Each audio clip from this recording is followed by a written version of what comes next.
Hello and welcome to day 7 of the 14-day photography challenge. So I've introduced you to some core skills to really improve your photography.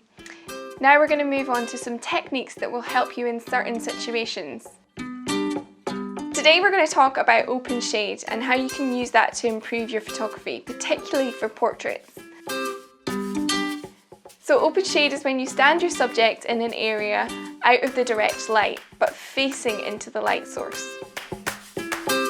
So to practice using open shade, you can do this using your front door. Stand your subject or your object close to your front door on the inside, not the outside. Try moving your subject or object at different distances from the door and see how the light changes. So to show you an example, here's some photos that I took today of Lyra actually out in the shed, but you get the idea. So in this first photo here you can see that I've placed Lyra just inside the shed, sat her down on a log that was in there. There is quite a lot of clutter and distracting elements in this. Ideally I would have moved them out of the way, but babies, as you know, don't sit for very long, so this is what we got. And I will be working towards cutting some of that out in the other images. So in this image here you can see that the light is very nice, it's very even, there's beautiful light in her eyes that's bringing that out. It's really nice light for a portrait, and if there wasn't quite so much clutter close to her, then that would fade out a little bit into the background and create a nice dark background for the image.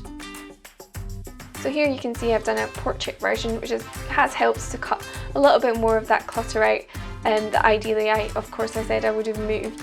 But it has created a much cleaner image. And here we've managed to completely cut out any of the distracting elements in the background, just a little bit of that light that's coming in from the crack in the door. It was a very bright day, but I'm really pleased with this image, and it's good to show you how I got there. And she stayed still for it, which is brilliant. Other places that you might find open shades are in the doorway or by the window of a shed, garage, any other outbuilding. Under a tree, but be careful with trees because they have dappled light, and if the dappled light is falling on your subject, there will be an area that will be overexposed. So here's an example of a wedding I did on a very bright day. There wasn't much choice for shades, so we had to use the shade from the tree.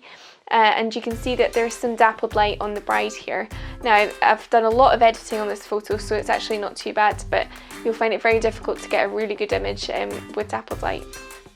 You could also create your own open shade. Perhaps you have a tent, or you could hang a sheet on a washing line. You could use a wide brim hat, an umbrella.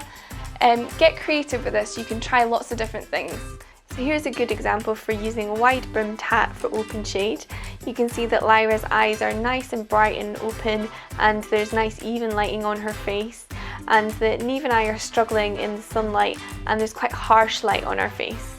Do be careful if you're using anything with a strong colour, as this might show through and cast the colour onto your subject. So your challenge for today is black and white.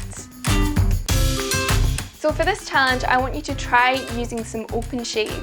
Take a photo of a person, an object, an animal, or anything you like really, but try using the open shade and see how you get on. I want to see you bring into practice all these new skills that you've learned and try some of your new editing techniques. So I'm going to show you quickly here how to change this image into black and white on an iPhone. Your phone or tablet of course might be a bit different. So if you go up here to edit, now I would usually take your image in colour so that you can make the decision about your editing afterwards. So instead of adjustments that we've been using before, we're going to go across here to filters. And if you scroll over to the far end, you'll find the black and white filters. I'm going to probably go for noir for this one, and then I would hop back to here to make my adjustments. Important adjustments for black and white photography are contrast and highlights and shadows. You should also try adjusting your white balance, that is your temperature and tint, and see what difference it makes to your image. That's all from me today. See you tomorrow.